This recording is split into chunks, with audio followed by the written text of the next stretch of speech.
Assalamualaikum warahmatullahi wabarakatuh. Nama saya Mahendra Novianto.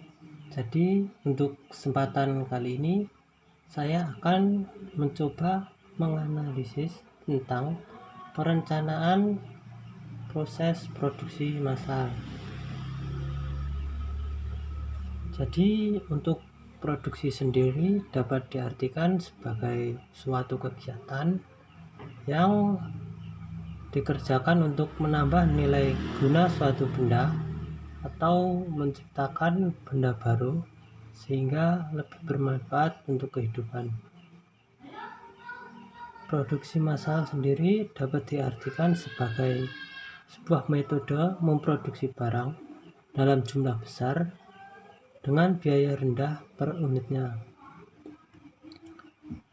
Menurut Armstrong dan Kotler pada 2009, produksi massal adalah kemampuan untuk menyelidiki produk dalam skala massal yang didesain secara individu dan dikonsumsikan untuk dipertemukan dengan kebutuhan setiap pelanggan. Produksi massal sendiri terdiri dari bangunan pabrik, peralatan, dan juga perkakas. Adapun ciri-ciri utama produksi massal, adanya standar yang jelas dalam proses produksi, memiliki mesin yang dapat memproduksi secara terus-menerus dan dalam jumlah yang banyak. Semua alur produksi bisa berjalan dengan seimbang. Waktu produksi relatif singkat. Dalam penggunaan bahan baku sudah berjalan secara otomatis.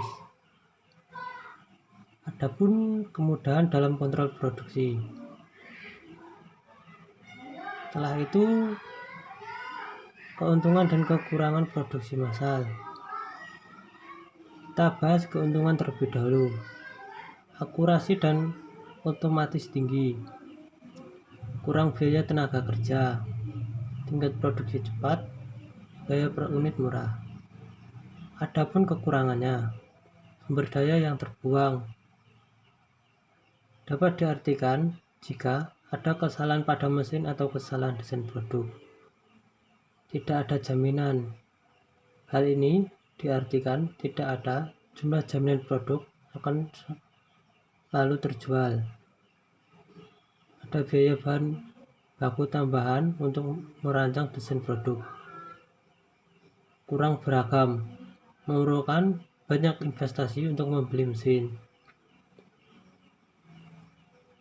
Setelah itu, penerapan produksi massal. Perusahaan yang ingin bertahan di era kompetitif seperti ini harus produksi berkualitas dengan harga yang bersaing. Hal ini disebut economic scale atau skala ekonomi. Nah, semakin baik perusahaan menciptakan produksi dengan skala ekonomis, semakin kuat bersaing di pasaran.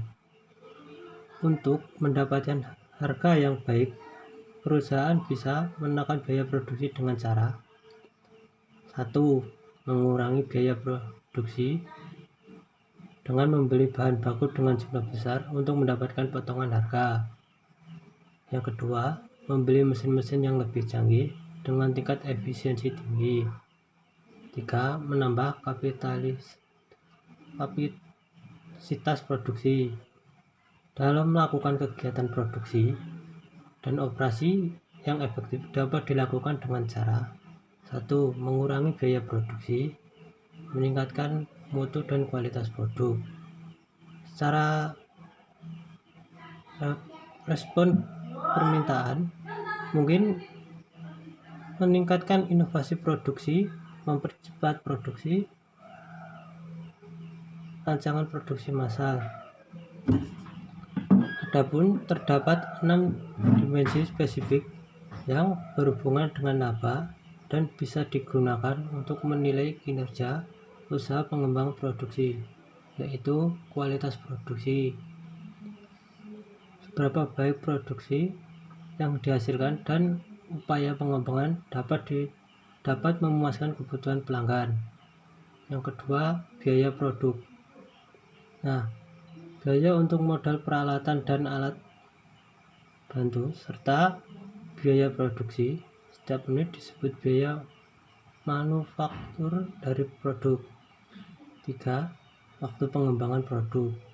Waktu pengembangan akan menentukan kemampuan perusahaan dalam berkompetisi. 4. Biaya pengembangan. Biaya pengembangan bisa merupakan salah satu komponen yang penting dari investasi yang dibutuhkan untuk mencapai profit. Kelima, kapabilitas pengembangan. Kapabilitas pengembangan merupakan aset yang dapat digunakan oleh perusahaan untuk mengembangkan produk dengan lebih efektif dan ekonomis di masa yang akan datang. Sekian analisis produksi massal dari saya. Terima kasih. Wassalamualaikum warahmatullahi wabarakatuh.